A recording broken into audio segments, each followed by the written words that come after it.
সুন্দরবনের দস্যুতা দমনে যৌথ অভিযান চালিয়েছে কোস্টগার্ড। অপারেশন ম্যানগ্রোভ শিড নামে এই অভিযানে অংশ নেয় নৌবাহিনী, পুলিশ ও র্যাব।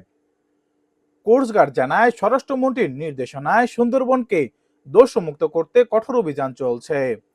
এরই অংশ হিসাবে operation resort, pin in Sundarban এবং অপারেশন ম্যানগ্রোভ শিড পরিচালনা হচ্ছে। রবিবার সকালে সুন্দরবন সংলগ্ন এলাকায় কোস্টগার্ড, নৌবাহিনী, পুলিশ ও র্যাব যৌথভাবে টহল দেয়। একই সঙ্গে স্থানীয় জেলেদের মধ্যে সচেতনতা কার্যক্রম চালানো হয়। কোস্টগার্ড জানায়, নদী ও খালে নজরদারি বাড়ানোয় দস্যুতা অনেক কমে এসেছে।